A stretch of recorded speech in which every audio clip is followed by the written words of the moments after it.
ആയിഷ ബീബി റളിയല്ലാഹു തആല അൻഹ ചോദിക്കുന്നു, നബിയേ യാ റസൂലല്ലാഹ്, അല്ലാഹുവിന്റെ പ്രവാചകരെ, എന്നോട് വല്ലാത്ത സ്നേഹമാണോ നബിയേ? എന്നെ വല്ലാത്ത ഇഷ്ടമാണോ നബിയേ? അല്ലാഹുവിന്റെ പ്രവാചകനെ ചിരിച്ചുകൊണ്ട് പറയുന്നു, ആയിഷ, എനിക്ക് നിന്നെ വല്ലാത്ത ഇഷ്ടമാണ്. അതാ ഭാര്യയെ പിടിച്ചു മടിത്തട്ടിൽ കിടത്തിയിട്ട് അവിടുത്തെ കണ്ണുനീര് തുടച്ചു കൊടുക്കുന്ന പ്രവാചകനോട് ആയിഷ ബീബി റളിയല്ലാഹു തആല അൻഹ അവിടുന്ന് ചോദിക്കുന്നു, എന്നെ വല്ലാത്ത ഇഷ്ടമാണോ നബിയേ? എനിക്ക് നിന്നെ വല്ലാത്ത ഇഷ്ടമാണ് ആയിഷ. അല്ലാഹുവിന്റെ പ്രവാചകൻ അവിടെ ഇങ്ങനെ സംസാരിച്ചു കൊണ്ടിരിക്കുകയാ. പെട്ടെന്നാണ് ആയിഷ ബീബി റളിയല്ലാഹു തആല അൻഹ ചോദിക്കുകയാണ്, ഫഹൽ യദ്കുറൂന അഹ്ലീകും യൗമൽ ഖിയാമ? ആയിഷ ബീബി റളിയല്ലാഹു തആല അൻഹ പെട്ടെന്ന് അല്ലാഹുവിന്റെ പ്രവാചകനോട് ഒരു ചോദ്യം ചോദിക്കുകയാണ്. അല്ലാഹുവിന്റെ റസൂലിന്റെ കണ്ണങ്ങ് നിറയുകയാണ്. അവിടുത്തെ കണ്ണ് നിറഞ്ഞ് കണ്ണുനീര് താടി രൂപത്തിലൂടെ അല്ലാഹുവേ പ്രവാചകന്റെ കണ്ണുനീരിങ്ങനെ ഒഴുകാൻ തുടങ്ങി. കൈകാലുകൾ വിറയ്ക്കുകയാണ്. ആയിഷ ബീബി റളിയല്ലാഹു തആല അൻഹ എന്താണ് ചോദിച്ചതെന്നറിയോ? യാ റസൂലല്ലാഹ്, അല്ലാഹുവിന്റെ നബിയേ, നാളെ പടച്ചുറപ്പിന്റെ പരലോകത്തേക്ക് കടന്നു വരുമ്പോൾ ഖബറിന്റെ അകത്ത് നിന്ന് ഇസ്രാഫീൽ എന്ന മലക്ക് സൂറന്ന കാഹളത്തിലൂതുമ്പോൾ ആ എഴുന്നേറ്റ് വരുന്ന ദിവസമുണ്ടല്ലോ, ഈ സ്നേഹം എന്നോട് കാണിക്കുമോ നബിയേ? എന്നെ കണ്ട പരിചയം കാണിക്കുമോ? എന്നെ കൂടെ സ്വർഗത്തിലേക്ക് കൊണ്ടുപോകുമോ നബിയേ? ഞാൻ അങ്ങയുടെ ഭാര്യയാണല്ലോ. അല്ലാഹുവിന്റെ പ്രവാചകനോട് ആയിഷ ബീബി റളിയല്ലാഹു തആല അൻഹ ചോദിക്കുമ്പോ അല്ലാഹുവിന്റെ പ്രവാചകനെ കരഞ്ഞുകൊണ്ട് പറയുന്നു, ആയിഷ, വല്ലാത്ത ഒരു ചോദ്യമായി പോയി ആയിഷ.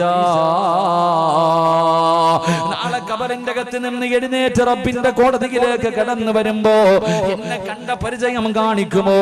എന്നെ ഒന്ന് സഹായിക്കുമോ? എന്നെ കൂടെ സ്വർഗത്തിൽ കൊണ്ടുപോകുമോ? ആയിഷ ബീബി റളിയല്ലാഹു തആല അൻഹയോട് അല്ലാഹുവിന്റെ റസൂൽ പറയുന്നു, ആയിഷ, അല്ലാഹുവിന്റെ റസൂൽ പറയുന്നു, സലാസത്തുന്, 3 സ്ഥലങ്ങളുണ്ടല്ലോ ആയിഷ. നാളെ പടച്ച റബ്ബിന്റെ പരലോകത്ത് 3 സ്ഥലങ്ങളുണ്ട്. ആ 3 സ്ഥലങ്ങളിലേക്ക് ഒരു മനുഷ്യന് ചെന്ന് കഴിഞ്ഞാൽ ഫലാ യദ്കുറു അഹദുൻ അഹദാ, ഒരാളും പരസ്പരം സഹായിക്കൂല. സ്വന്തം വാപ്പ കണ്ണിന്റെ മുന്നിലൂടെ നടന്നു പോയാൽ, പെറ്റ ഉമ്മ നടന്നു പോയാൽ, മക്കള് നടന്നു പോയാൽ, കൂടപ്പിറപ്പ് നടന്നു പോയാൽ, കൂട്ടുകാര് നടന്നു പോയാൽ, ഭാര്യ ഭർത്താക്കന്മാര് നടന്നു പോയാലും ആയിഷ തിരിഞ്ഞു നോക്കൂല. ആയിഷ കണ്ട പരിചയം കാണിക്കൂല. ആയിഷ ഒരാളും സഹായിക്കൂല. ആയിഷ അല്ലാഹുവിന്റെ പ്രവാചകൻ അവിടെന്ന് പറയുമ്പോ ആയിഷ ബീബി റളിയല്ലാഹു തആല അൻഹ കരഞ്ഞുകൊണ്ട് ചോദിക്കുന്നു, നബിയേ, ഏതാണ് നബിയേ ഒരാളും തിരിഞ്ഞു നോക്കാത്ത, ഒരാളും സഹായിക്കാത്ത, ഒരു കണ്ട പരിചയം പോലും കാണിക്കാത്ത ആ പടച്ച റബ്ബിന്റെ പരലോകത്തിലെ 3 സ്ഥലങ്ങൾ ഏതാണ് നബിയേ? ആയിഷ ബീബി റളിയല്ലാഹു തആല അൻഹ ചോദിക്കുമ്പോൾ അല്ലാഹുവിന്റെ റസൂൽ അവിടെന്ന് പറയുന്നു, ആയിഷ, ഒന്നാമത്തെ സ്ഥലമേതെന്നറിയോ? അത് വിചാരണ ചെയ്യുന്ന സ്ഥലമാണ് ആയിഷ. ഒന്നാമത്തെ സമയമേതെന്നറിയുവോ? ഈ ദുനിയാവിന്റെ തൊലിക്ക് മുകളിൽ ജീവിക്കുന്ന കാലഘട്ടത്തിൽ ചെയ്തു കൂട്ടിയത് മുഴുവനും നാളെ പിടിച്ചു നിർത്തിയിട്ട് അല്ലാഹു എണ്ണി എണ്ണി ചോദിക്കുന്ന ഒരു ദിവസം നമുക്ക് വരാനുണ്ടല്ലോ. ചെയ്തത് മുഴുവനും അല്ലാഹു നമ്മളോട് എണ്ണി എണ്ണി ചോദിക്കുമല്ലോ. ഓരോ നിമിഷത്തിനും ഓരോ സെക്കൻഡിനും അല്ലാഹു തന്ന ഈ ആയുസ്സിൽ ഞാനും നിങ്ങളും ചെയ്തു കൂട്ടിയത് മുഴുവനും എല്ലാം അല്ലാഹു വിചാരണ ചെയ്യുന്ന ഒരു സമയമുണ്ടല്ലോ. ആ വിചാരണ ചെയ്യുന്ന സമയത്ത് ആയിഷ, നിന്നെ ഒരാളും തിരിഞ്ഞു നോക്കൂല, ഒരാളും നിന്നെ കണ്ട പരിചയം കാണിക്കൂല, ഒരാളും ഒരാളും നിന്നെ സഹായിക്കില്ല ആയിഷ. അല്ലാഹുവിന്റെ പ്രവാചകൻ അവിടെന്ന് പറഞ്ഞു കൊടുക്കുമ്പോ എന്റെ പ്രിയമുള്ളവര് പൊട്ടിക്കരഞ്ഞുകൊണ്ട് ആയിഷ ബീബി റളിയല്ലാഹു തആല അവിടെന്ന് ചോദിക്കുന്നു, നബിയേ ഒരാളും അവിടെ സഹായിക്കില്ലല്ലോ. എന്റെ വാപ്പയില്ല, ഉമ്മയില്ല, കൂടപ്പറപ്പില്ല, കൂട്ടുകാരില്ല, കുടുംബക്കാരില്ല, ഒരാളും എന്നെ സഹായിക്കാത്ത ആ ദിവസം ആ വിചാരണയുടെ വേളയിൽ രക്ഷപ്പെടുന്ന ആരെങ്കിലും ഉണ്ടോ നബിയേ? രക്ഷപ്പെടുന്ന ആരെങ്കിലും ഉണ്ടോ? അല്ലാഹുവിന്റെ റസൂൽ അവിടെന്ന് പറയുന്നു, ആയിഷ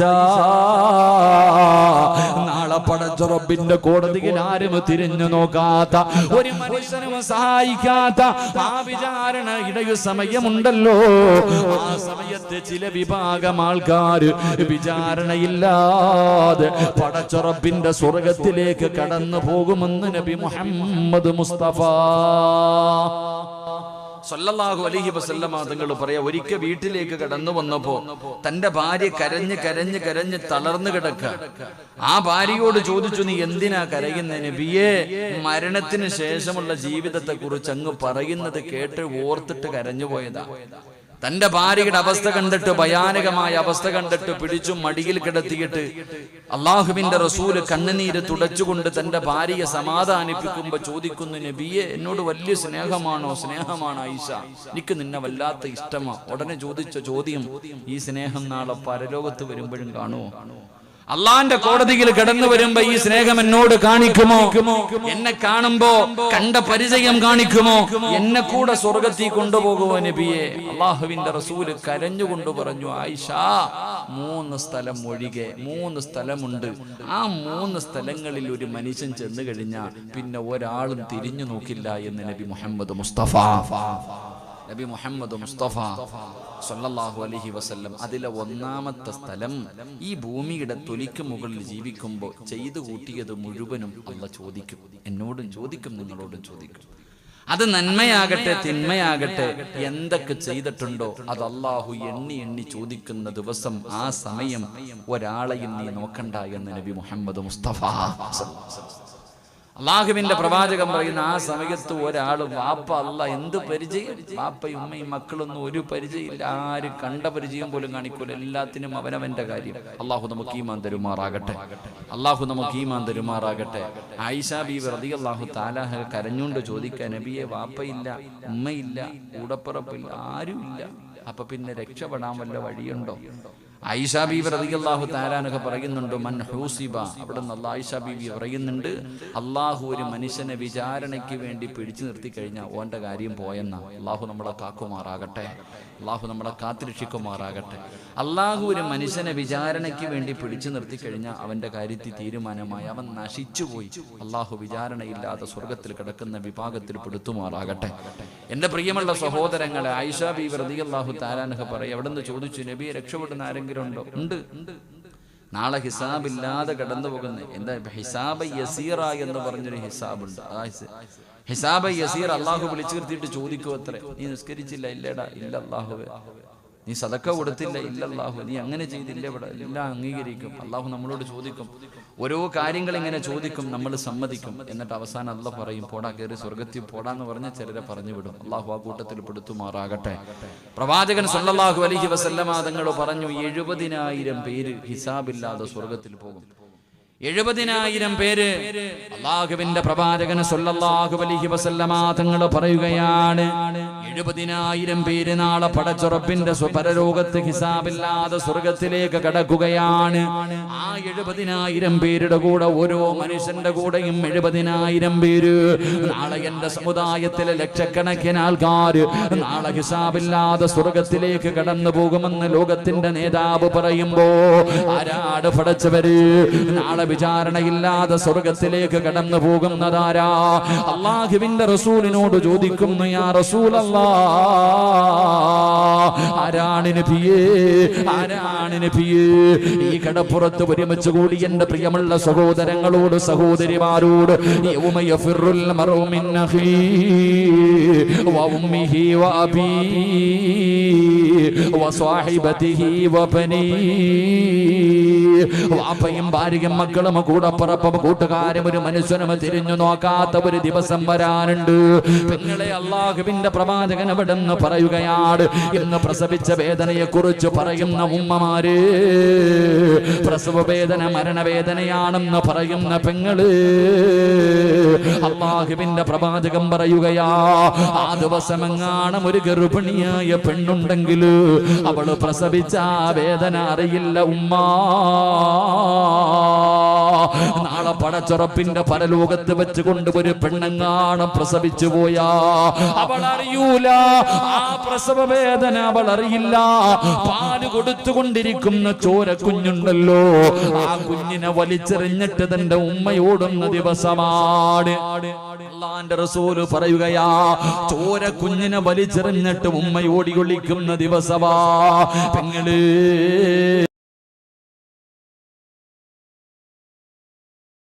സൂര്യൻ ഉദിച്ചു നിൽക്കുന്ന ദിവസമുണ്ടല്ലോ, തലച്ചോറ് തിളച്ചിട്ട് മുഖത്തുകൂടെ ഇങ്ങനെ ഒലിച്ചിറങ്ങുകയാണ്. ചൂടുള്ള നാളുണ്ടേ, ഖിയാമം നാളാ, ചുരുക്കി പറഞ്ഞാൽ എന്തു ഹാലാ ചൂളാ. വൻദോഷ വണ്ടിയുമായി വരുന്നേ കാളാ, ക്ഷീണത്തിനാലൊലിക്കുന്നതാണേള, സുഹൃത്തുക്കളെ തിളയ്ക്കുന്നതാണേ മൂള. അമലൊന്നുമില്ല തങ്ങു ചെന്നാൽ കോള. തലച്ചോറ് തിളച്ചിട്ട് മുഖത്തുകൂടെ ഒലിച്ചിറങ്ങുന്ന ഒരു ദിവസം നമുക്ക് വരാനുണ്ട്. പെങ്ങളെ, നരകമൊന്നുമല്ല. അള്ളാഹുവിന്റെ പ്രവാചകൻ ഇവിടെന്ന് പറയുകയാണ്, സ്വന്തം മക്കളുണ്ടല്ലോ, ആ ചെമ്പിന്റെ തറയിൽ നിന്നിട്ട് കാല് പൊള്ളുന്ന സമയത്ത് പടച്ച റബ്ബിനോട് പറയുന്നു, നാഥാ എന്റെ ഉമ്മാനെ ഒന്നും മലത്തി കടത്തിത്താല്ലോ, ഞാൻ അവരുടെ നെഞ്ചത്ത് കീറി ഞാനൊന്ന് നിൽക്കട്ടെ റബ്ബേ എന്ന് സ്വന്തം മക്കള് പറയുന്ന ദിവസമുണ്ടല്ലോ. അള്ളാഹുവിന്റെ അദാബുകൾ കൊണ്ട് നിറച്ച നരകമുണ്ടല്ലോ. വൈദാ റഅതഹും മിൻ മകാനിൻ ബഈദ് സമിഉ ലഹാ തഗയ്യുളൻ വസഫീറാ. നരകത്തിന്റെ കാവൽക്കാരനായ മാലിക് എന്ന മലക്കും തന്റെ അനുയായികളും നരകത്തിന്റെ ഒരു ഭാഗത്തെ ഇങ്ങനെ കൊണ്ടുവരികയാ. മോനെ, കടൽ കാണുന്നവനല്ലേ, ഇതിനൊരു അവസാനമില്ലല്ലോ. അല്ലാഹുവിന്റെ പ്രവാചകൻ പറയുന്ന നരകത്തിന്റെ ഒരു ഭാഗത്തെ കൊണ്ടുവരികയാ. എങ്ങനെയാ കൊണ്ടുവരുന്നത്? 70,000 ചങ്ങലകളില് 70,000 ചങ്ങലകൾ കൊണ്ട് നരകത്തിന്റെ ഒരു ഭാഗത്തെ ബന്ധിപ്പിക്കുകയാണ്. എന്നിട്ട് ഒരു ചങ്ങലയിൽ പിടിക്കുന്നത് 70,000 മലക്കുകള്. ഒരു ചങ്ങലയിൽ ഒരു കൊളുത്തിന്റെ വലിപ്പമുണ്ടല്ലോ, ഈ പ്രപഞ്ചത്തിനെക്കാളും വലുതാണെന്ന് നബി മുഹമ്മദ് മുസ്തഫ സല്ലല്ലാഹു അലൈഹി വസല്ലമ തങ്ങൾ പറയുമ്പോ, ആ ചങ്ങലകളിലെ നരകത്തിന്റെ ഒരു ഭാഗത്തെ തല താഴ്ത്തി പിടിച്ച് കരഞ്ഞുകൊണ്ട് അല്ലാഹുവിന്റെ മലക്കുകൾ വലിച്ചു കൊണ്ടുവരുന്ന രംഗം കാണുമ്പോ നിന്റെ മകൻ അല്ലാഹുവോട് പറയുന്നു, നാഥാ എന്റെ വാപ്പയുടെ നന്മയെടുത്ത് എനിക്കിതാ തമ്പുരാന് എന്റെ പാപം മുഴുവനും എന്റെ വാപ്പാന്റെ തലയിൽ കെട്ടിവെച്ചിട്ട് അല്ലാഹുവേ എന്റെ വാപ്പാനെ അതിനകത്ത് വലിച്ചെറി, എന്നിട്ട് എനിക്ക് സ്വർഗം താ തമ്പുരാന്. തികയുന്നില്ലെങ്കിൽ ഉമ്മാനെ കാണിച്ചു കൊടുക്കും, കുടുംബക്കാരെ കാണിച്ചു കൊടുക്കും. എന്നിട്ടും അവന് പറയും, അല്ലാഹ് ഈ ലോകത്തുള്ള സർവരുടെയും നന്മയെടുത്ത് എനിക്ക് തന്നിട്ട് എന്നെ വേണമെങ്കിൽ നീ സ്വർഗത്തിലേക്ക് വിട് തമ്പുരാന്, ഇവനെ നരകത്തിലേക്ക് വലിച്ചെറിയണേ എന്ന് മക്കള് പറയുന്ന ഒരു ദിവസമുണ്ടല്ലോ. ആരാര് തിരിഞ്ഞു നോക്കാത്ത പടച്ച റബ്ബിന്റെ പരലോകത്ത് ഇസ്രാഫീൽ എന്ന മലക്ക് സൂറന്ന കാകളത്തിൽ ഊതിക്കടിയുമ്പോ പട്ടിയുടെയും പന്നിയുടെയും കഴുതയുടെയും പേപ്പട്ടിയുടെയും പെണ്ടാരങ്ങളിൽ കൊടികൊത്തി വെച്ച് ഇടഞ്ഞും നടന്നും കുഷ്ഠരോഗിയെ പോലെ മലയോളം വലിപ്പമുള്ള വയറ് വലിച്ചുകൊണ്ട് 41 വിഭാഗത്തില് നാളെ പടച്ചുറപ്പിന്റെ പരലോകത്തേക്ക് ജനങ്ങളെ കടന്നു വരികയാണ്. വെച്ചിരിക്കുന്ന കാലനക്കൂല, വെച്ചിരിക്കുന്ന കാല് ചലിപ്പിക്കൂല. ആ ദിവസം എല്ലാവരും അല്ലാഹുവിന്റെ കോടതിയിൽ നിൽക്കുമ്പോ സഹാബാ ചില വിഭാഗം ആൾക്കാരുണ്ടല്ലോ, അവര് നാളെ വിചാരണയില്ലാതെ ഹിസാബില്ലാതെ സ്വർഗത്തിലേക്ക് കടന്നു പോകുമെന്ന് നബി മുഹമ്മദ് മുസ്തഫ സല്ലല്ലാഹു അലൈഹി വസല്ലമ തങ്ങൾ പറയുമ്പോ അവിടുന്ന് ചോദിക്കുന്നു, നബിയെ ആരാ നബിയേ വിചാരണയില്ലാതെ സ്വർഗത്തിലേക്ക് കടന്നു പോകുന്ന ആ ഭാഗ്യവാന്മാരാരാണ് നബിയേ? അല്ലാഹുവിന്റെ പ്രവാചകൻ അവിടുന്ന് പറയുകയാ, ഒന്നാമത്തെ വിഭാഗം ആരെന്നറിയുവോ? നാളെ വിചാരണയില്ലാതെ നാളെ ഹിസാബില്ലാതെ സ്വർഗത്തിലേക്ക് കടന്നു പോകുന്ന ഒന്നാമത്തെ വിഭാഗം ആരെന്നറിയുവോ? സ്വഹാബാ. അല്ലാഹു പരീക്ഷണങ്ങൾ കൊടുക്കുമ്പോൾ ജീവിതത്തിൽ പ്രയാസങ്ങളും ദുഃഖങ്ങളും ദുരിതങ്ങളും വേദനകളും ഒന്നിനു പുറകെ ഒന്നൊന്നായി ജീവിതത്തിലേക്ക് പരീക്ഷണങ്ങൾ പേമാരി പോലെ പെയ്തിറങ്ങുമ്പോ ഇതെല്ലാം അല്ലാഹുവിന്റെ തീരുമാനമാണ്, ഇതെല്ലാം പടച്ചറബിന്റെ തീരുമാനമാ എന്ന് കരുതിയിട്ട് ക്ഷമിക്കുന്നവനുണ്ടല്ലോ, വയദ്ഖുലൂനൽ ജന്ന ബിഗൈരി ഹിസാബ്. അവൻ നാളെ വിചാരണയില്ലാതെ സ്വർഗത്തിൽ കിടക്കുമെന്ന് ആദരവായ പ്രവാചകൻ നബി മുഹമ്മദ് മുസ്തഫ സല്ലല്ലാഹു അലൈഹി വസല്ലമ തങ്ങൾ പറയുന്നു, നാളെ വിചാരണയില്ലാതെ സ്വർഗത്തിൽ കിടക്കുന്ന ഒന്നാമത്തെ വിഭാഗം അല്ലാഹു സുബ്ഹാനഹു വ തആല ജീവിതത്തിൽ പ്രയാസങ്ങളും ദുഃഖങ്ങളും ദുരിതങ്ങളും എല്ലാം തരുമ്പോ ഇത് റബ്ബിന്റെ തീരുമാനമാണെന്ന് കരുതിയിട്ട് ക്ഷമിക്കുന്നവനാണെന്ന് നബി മുഹമ്മദ് മുസ്തഫ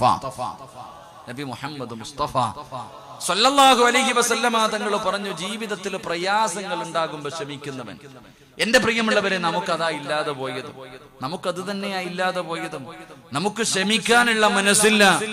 നമുക്ക് അല്ലാഹു സുബ്ഹാനഹു വ തആല പരീക്ഷണങ്ങൾ തരുമ്പോൾ നമ്മൾ പരാതി പറയുന്നവരാ. അല്ലാഹു തരുന്ന പരീക്ഷണങ്ങൾ, എന്റെ പ്രിയപ്പെട്ട സഹോദരങ്ങളെ, നമുക്ക് ആദ്യം മനസ്സിലാക്കേണ്ടത് ഈമാൻ കാര്യത്തിൽ ആറാമത്തെ കാര്യം എന്തെന്നറിയോ? ഇപ്പൊ ജീവിതത്തിൽ കടലിൽ പോയി മീൻ പിടിക്കുന്നു, ഒന്നും കിട്ടുന്നില്ല, വീട്ടിൽ സന്തോഷമില്ല, പ്രശ്നങ്ങളാണ്, പ്രയാസമാണ്, ദുഃഖമാണ്, ദുരിതമാണ്. ഇതൊക്കെ ഉണ്ടാകുമ്പോ പറയും, ആരോ എനിക്കെന്തോ കൂടോത്രം ചെയ്ത് വെച്ചിരിക്കുക, അതുകൊണ്ടാ വീട്ടിൽ സമാധാനം ഇല്ല. നമ്മൾ അങ്ങനെ വിചാരിക്കുന്നവരാ. ആരോ ഞാൻ നശിച്ചു പോകുന്നതിന് വേണ്ടി മുട്ട കുഴിച്ചിട്ടത് കൊണ്ടാ ഇങ്ങനെ ആയത് എന്ന് കരുതുന്നവരുണ്ട്. അതൊന്നും ഇല്ല എന്ന് ഞാൻ പറയുന്നില്ല, അതൊന്നും നിഷേധിക്കുന്നതല്ല. എന്റെ പ്രിയമുള്ള സഹോദരങ്ങളെ, ഈമാൻ കാര്യത്തിൽ ആറാമത്തെ എന്താ? വൽ ഖദരി ഖൈരിഹി വശർരിഹി മിനല്ലാഹി തആല. നന്മയും തിന്മയും അല്ലാഹുവിന്റെ ഭാഗത്ത് നിന്നാണ് ഉണ്ടാകുന്നതെന്ന് വിശ്വസിച്ചാലേ നീ ഒരു യഥാർത്ഥ വിശ്വാസിയാകൂ എന്ന് നബി മുഹമ്മദ് മുസ്തഫ സല്ലല്ലാഹു അലൈഹി വസല്ലം. എല്ലാം അള്ളാന്റെ തീരുമാനങ്ങളാണ്. ഞാൻ എൻ്റെ ഉമ്മാന്റെ വയറ്റിൽ കിടന്നപ്പോഴേ ഒരു മലക്ക് വന്നിട്ട് എൻ്റെ ജീവിതകാലം മുഴുവൻ അനുഭവിക്കാനുള്ളത് മുഴുവൻ എഴുതി വെച്ചിരിക്കുക. അത് ഞാൻ അനുഭവിക്കുക തന്നെ വേണ്ടേ? എന്റെ ഉമ്മാന്റെ വയറ്റിൽ കിടന്നപ്പോഴേ എല്ലാം ചെയ്തു വെച്ചിരിക്കുകയാ. എന്റെ പ്രിയമുള്ളവരെ, അതെല്ലാം അനുഭവിക്കാതെ വഴിയില്ലല്ലോ. അപ്പോൾ എന്റെ പ്രിയമുള്ളവരെ, നിങ്ങൾ ചോദിക്കും, ഉസ്താദേ ഞാൻ നിസ്കരിക്കുന്നവനാട്, ഖുർആൻ ഓതുന്നവനാട്, സദഖ കൊടുക്കുന്നവനാട്, മജ്‌ലിസുൻ നൂറിൽ പങ്കെടുക്കുന്നവനാട്, എല്ലാ നല്ല കാര്യങ്ങളും ഞാൻ മുൻപിൽ നിൽക്കുന്നവനാണല്ലോ, എനിക്ക് അല്ലാഹു ഇങ്ങനെ തന്നല്ലോ. പറയല്ലേ മുസ്ലിമേ, അല്ലാഹുവിൻ എന്നോട് എന്തോ ദേഷ്യമുള്ളത് കൊണ്ടാണ്, പടച്ചവൻ എന്നോട് ദേഷ്യമുള്ളത് കൊണ്ടാണ് പരീക്ഷണം തരുന്നതെന്ന് പറയുന്നവര് ഒരിക്കലും നിന്റെ നാവ് കൊണ്ടങ്ങനെ പറയല്ലേ. അള്ളാന് നിന്നെ ഇഷ്ടമില്ലാത്തത് കൊണ്ടല്ല, അള്ളാന് നിന്നെ വെറുപ്പായത് കൊണ്ടല്ല. അള്ളാഹുവിന്റെ പ്രവാചകൻ അവിടെ നിന്ന് പറയുകയാണ്, ഇന്ന അശദ്ദന്നാസി ബലാഗാ അൽ അംബിയാ. ലോകത്ത് അല്ലാഹു ഏറ്റവും കൂടുതൽ പരീക്ഷണം കൊടുത്തതാർക്കാ? എന്റെ പ്രിയമുള്ളവരെ, നിങ്ങളോട് വെറുപ്പുള്ളത് കൊണ്ടല്ല, നിങ്ങളോട് ദേഷ്യമുള്ളത് കൊണ്ടല്ല. അല്ലാഹുവിന്റെ പ്രവാചകൻ ഇവിടെ നിന്ന് പറയുകയാണ്, അല്ലാഹുവിന് ഇഷ്ടമുള്ളവർക്ക് അല്ലാഹു പരീക്ഷണങ്ങൾ കൊടുക്കും. അല്ലാഹു ഒരുപാട് കണ്ണുനീര് കുടിപ്പിക്കും. ഒന്നിനു പുറകെ ഒന്നൊന്നായി ജീവിതത്തിലേക്ക് ദുഃഖങ്ങൾ ഇങ്ങനെ പേമാരി പോലെ പെയ്തിറങ്ങും. അല്ലാഹുവിന്റെ റസൂൽ പറയുകയാ, ഇന്ന അശദ്ദന്നാസി ബലാഗാ. ഈ ലോകത്ത് അല്ലാഹു ഏറ്റവും കൂടുതൽ പരീക്ഷിച്ചതാരെയെന്നറിയുവോ? കള്ളുകുടിയന്മാരെയല്ല, വ്യഭിചാരികളെയല്ലോ, പരിശുദ്ധരെയല്ലോ, കാഫിരീങ്ങളെയല്ലോ, അഹങ്കാരികളെയല്ല. അല്ലാഹു ലോകത്ത് ഏറ്റവും കൂടുതൽ പരീക്ഷിച്ചത് അല്ലാഹുവിന്റെ പ്രവാചകന്മാരെയാ. ആദം നബി മുതൽ അഷ്റഫുൽ ഖൽഖ് നബി മുഹമ്മദ് മുസ്തഫ സല്ലല്ലാഹു അലൈഹി വസല്ലമ തങ്ങൾ വരെയുള്ള 1,24,000 പരം വരുന്ന അംബിയാ മുർസലീൻ മുർസലീങ്ങളുണ്ടല്ലോ, അവരെയാണ് അല്ലാഹു ലോകത്ത് ഏറ്റവും കൂടുതൽ പരീക്ഷിച്ചത്. അവർക്കാണ് ഏറ്റവും കൂടുതൽ പരീക്ഷണം കൊടുത്തത്. ആ പ്രവാചകന്മാരിൽ വെച്ച് ഏറ്റവും കൂടുതൽ കണ്ണുനീര് കുടിപ്പിച്ചതാരെയെന്നറിയോ? മഹാനായ നബി മുഹമ്മദ് മുസ്തഫ സല്ലല്ലാഹു അലൈഹി വസല്ലമ തങ്ങള്. ലോകത്തിന്റെ നേതാവിനെയാണ് അല്ലാഹു ലോകത്ത് ഏറ്റവും കൂടുതൽ കണ്ണുനീര് കുടിപ്പിച്ചത്. വെറുപ്പുള്ളത് കൊണ്ടാണോ? ജനിക്കുന്നതിന് മുമ്പേ വാപ്പ പോയി. പടച്ചവന് ജനിക്കുന്നതിന് മുമ്പേ വാപ്പ പോയി. യതീമായിട്ടാണ് ലോകത്തേക്ക് കടന്നു വന്നത്. അല്ലാഹുവേ കണ്ടു കൊതിതീരുന്നതിന് മുമ്പ് ഉമ്മയും പോയി.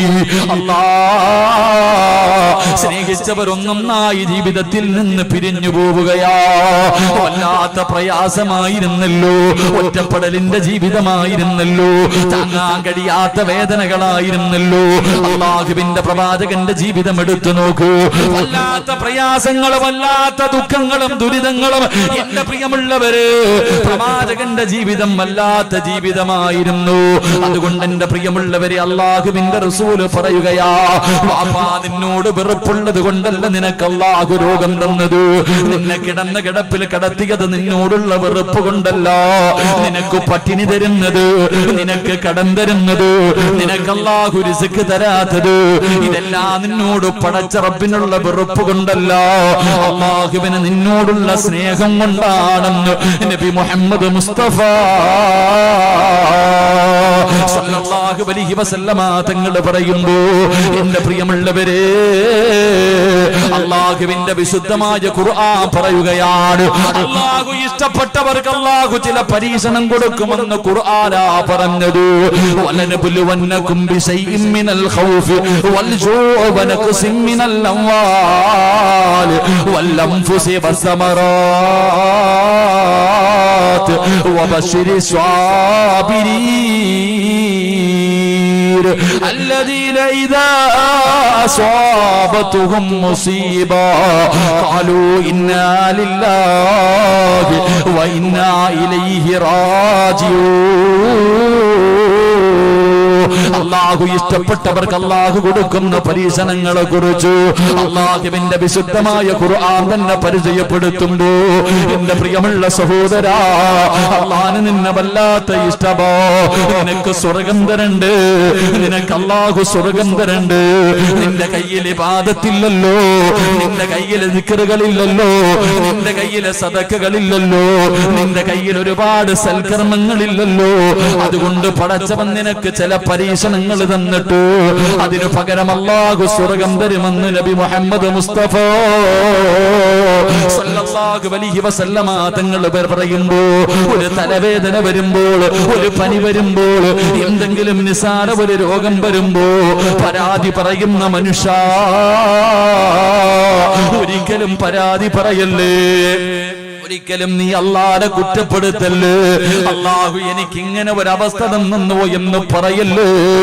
മോനെ, മഹാനായ സയ്യിദുനാ മഹാനായ നബി മുഹമ്മദ് മുസ്തഫ സല്ലല്ലാഹു അലൈഹി വസല്ലമ തങ്ങളുടെ മുന്നിലേക്ക് അതാ സ്വഹാബികൾ കടന്നു വരികയാണ്. അല്ലാഹുവിന്റെ പ്രവാചകന്റെ മുന്നിലേക്ക് കടന്നു വന്നിട്ട് കരഞ്ഞുകൊണ്ട് പറയുന്നു, യാ റസൂലല്ലാഹ്, ശത്രുക്കളുടെ ഉപദ്രവം സഹിക്കാൻ കഴിയുന്നില്ല നബിയേ. അബ്ദുല്ലാഹ് ഇബ്നു അറത്ത് റളിയല്ലാഹു തആല അൻഹു പ്രവാചകന്റെ മുന്നിലേക്ക് കടന്നു വന്നിട്ട് തന്റെ വസ്ത്രമങ്ങ് മാറ്റി കാണിക്കുകയാ. പടച്ചവരെ, പച്ചയിറച്ചി ഇങ്ങനെ കുത്തിയെടുത്തിരിക്കുകയാണ്. തന്റെ എല്ലുകൾ വെളിയിൽ കാണോ. അല്ലാഹുവിന്റെ പ്രവാചകന്റെ മുന്നിൽ വന്ന് കരഞ്ഞുകൊണ്ട് പരാതി പറയുമ്പോ റസൂലുള്ളാഹി പറഞ്ഞു, സഹാബാ, നിങ്ങളുടെ മുൻഗാമികളുടെ അവസ്ഥ എന്തെന്നറിയോ? നിങ്ങളുടെ മുൻഗാമികളുടെ അവസ്ഥ എന്തായിരുന്നെന്നറിയുമോ? അല്ലാഹുവിനെ കൊണ്ട് വിശ്വസിച്ചതിന്റെ പേരില് കുടിയെടുത്തിട്ട് കുടിക്കകത്തേക്ക് അവരെ ഇറക്കി നിർത്തുകയാണ്. എന്നിട്ട് ഈർച്ചവാളെടുത്ത് അവരുടെ തലയുടെ മധ്യഭാഗത്ത് വെച്ചിട്ട് ചോദിക്കുകയാ, ഇസ്ലാമിൽ നിന്ന് മടങ്ങി വരുവോ? ഇല്ലെന്ന് പറയുമ്പോ പേപ്പർ മുറിക്കുന്നത് പോലെ അല്ലാഹുവേ, ഈർച്ചവാള് വെച്ചവരെ മുറിച്ചു മാറ്റുമായിരുന്നു എന്ന് പ്രവാചകൻ പറയുമ്പോ, എന്റെ പ്രിയമുള്ള സഹോദരാ, അല്ലാഹു തന്നെ തന്നെ ചോദിക്കുകയാ, അല്ലാഹു തന്നെ ചോദിക്കുകയാ, പടച്ച റബ്ബിന്റെ സ്വർഗം വെറുതെ കിട്ടുമെന്ന് നീ കരുതുന്നുണ്ടോ? അല്ലാഹുവിന്റെ സ്വർഗത്തിലേക്ക് വെറുതെ അങ്ങ് കടന്നു പോകാമെന്ന് നീ കരുതുന്നുണ്ടോ? അല്ലാഹു പറയുന്നു, ഇല്ല മനുഷ്യ, നിന്റെ മുൻഗാമികൾ അനുഭവിച്ച ദുഃഖങ്ങളും ദുരിതങ്ങളും വേദനകളും പ്രയാസങ്ങളും പ്രതിസന്ധികളും ഇതെല്ലാം നീ നേരിടാതെ റബ്ബിന്റെ സ്വർഗം നിനക്ക് കിട്ടില്ല എന്ന് പ്രവാചകനും ഖുർആനും പറയുമ്പോ, എന്റെ പ്രിയമുള്ള സഹോദരാ, ജീവിതത്തിൽ ഞാനോ നിങ്ങളോ ഇന്ന് വരെ വിശന്നിട്ട് പച്ചില പറിച്ച് തിന്നിട്ടുണ്ടോ? അല്ലാഹുവിന്റെ പ്രവാചകനും കുടുംബവും കഴിക്കാൻ ഭക്ഷണമില്ലാതെ വൃക്ഷത്തിന്റെ ഇലകൾ പറിച്ച ചരിത്രമങ്ങ് മറന്നുപോയോ? ഇലയുടെ മുകളിലൂടെ നടന്നുപോയ പുഴുക്കളെ പോലും വിശപ്പ് കാരണം എടുത്ത് കടിച്ചില്ലേ? 13 വർഷക്കാലം സമാധാനമില്ലാതെ ലോകത്തിന്റെ നേതാവ് പേടിച്ചു വിറച്ച് നടന്നില്ലേ?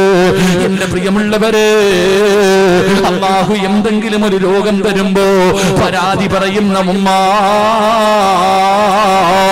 അല്ലാഹുവിന്റെ പ്രവാചകൻ അവിടെ ഒരു നബിയുടെ കഥ പറഞ്ഞു തരികയാ, ഒരു പ്രവാചകന്റെ ചരിത്രം പറഞ്ഞു തരികയാ. ഏത് പ്രവാചകനും അറിയോ? മഹാനായ അയ്യൂബ് നബി അലൈഹിസ്സലാം. അല്ലാഹുവേ, അയ്യൂബ് നബിയുടെ ചരിത്രം വായിക്കണം ചെറുപ്പക്കാരാ. അയ്യൂബ് നബിയുടെ ചരിത്രം പഠിക്കണം പൊന്നുമോര്. അല്ലാഹു ഒരുപാട് പരീക്ഷണം കൊടുത്ത പ്രവാചകനാണ് അയ്യൂബ് നബി അലൈഹിസ്സലാം.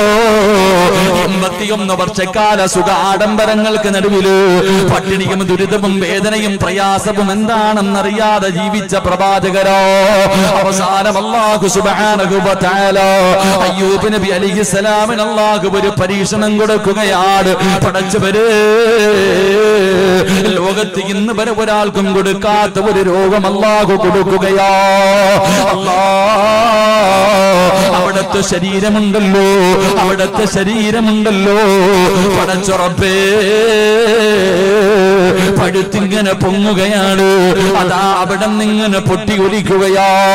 പടച്ചവരെ, വല്ലാത്ത ദുർഗന്ധമാണ്. അയ്യൂബ് നബിയെ കാണുമ്പോ ജനങ്ങൾ മുഴുവനും ഓടി ഒളിക്കുകയാണ്. അല്ലാഹുവേ, മാരകമായ രോഗം കൊടുത്തു.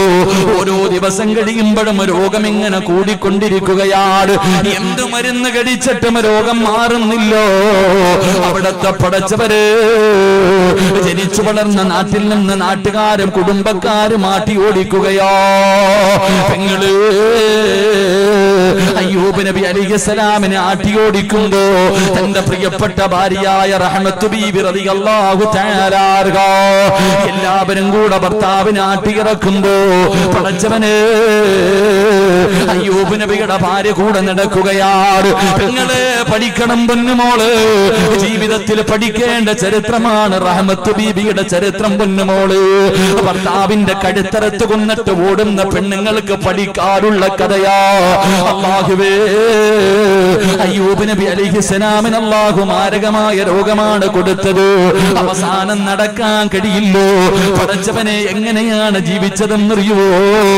അയ്യൂബ് നബി അലൈഹിസ്സലാമിന് റഹ്മത്ത് ബീബി എന്ന് പറയുന്ന പ്രിയപ്പെട്ട ഭാര്യ കൊച്ചു കുഞ്ഞുങ്ങളെ എടുത്തുകൊണ്ട് നടക്കുന്നത് പോലെ, കൊച്ചു കുഞ്ഞുങ്ങളെ എടുത്തുകൊണ്ട് നടക്കുന്നത് പോലെ അയ്യൂബ് നബി അലൈഹിസ്സലാമിനെ എടുത്തുകൊണ്ടാണ് റഹ്മത്ത് ബീബി നടന്നത്.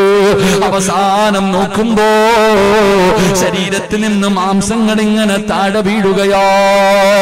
ഒട്ടും വയ്യാതെ ഇരിക്കുന്ന അയ്യൂബ് നബിയെ കണ്ടപ്പോ റഹ്മത്ത് ബീബി പറയുന്നു, നബിയേ, നിങ്ങൾ അല്ലാഹുവിന്റെ പ്രവാചകനാണല്ലോ.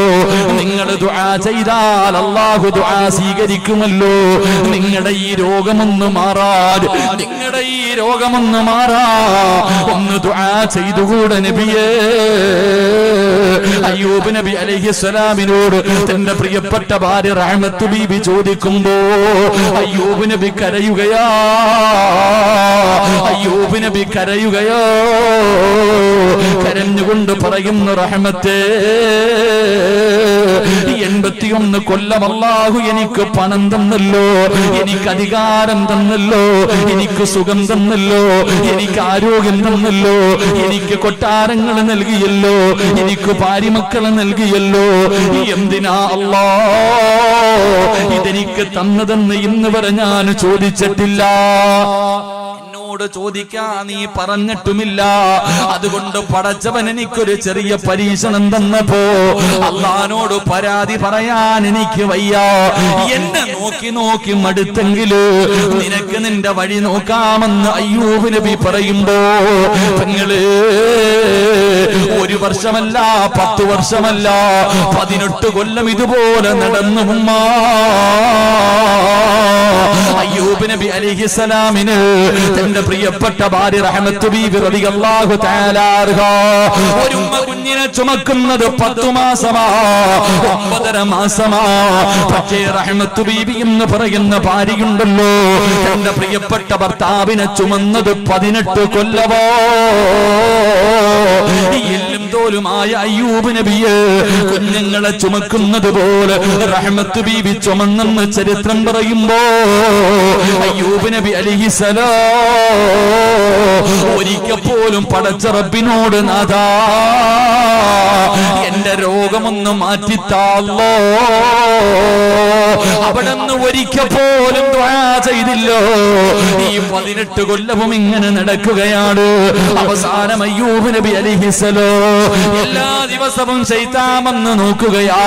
അയ്യൂബ് നബി പരാജയപ്പെടുന്നുണ്ടോ? അയ്യൂബ് നബി ദുആ ചെയ്യുന്നുണ്ടോ? എല്ലാ ദിവസവും മടങ്ങി പോവുകയാണ്. ഒരു ദിവസം നോക്കുമ്പോ അയ്യൂബ് നബി ഇരുന്ന് കരയുകയോ. പടച്ചവനെ ശൈത്താന് വല്ലാത്ത അത്ഭുതമായി. അല്ലാഹുവേ, അയ്യൂബ് നബി തന്റെ കരങ്ങൾ ഉയർത്തുകയാണ്. തന്റെ 2 കരങ്ങൾ ഉയർത്തിയിട്ട് അയ്യൂബ് നബി അല്ലാഹുവോട് ദുആ ചെയ്യുകയാ. ശൈത്താൻ അടുത്ത് ചെന്ന് നോക്കുമ്പോ അയ്യൂബ് നബി അല്ലാഹുവോട് പറയുന്നു, നാഥാ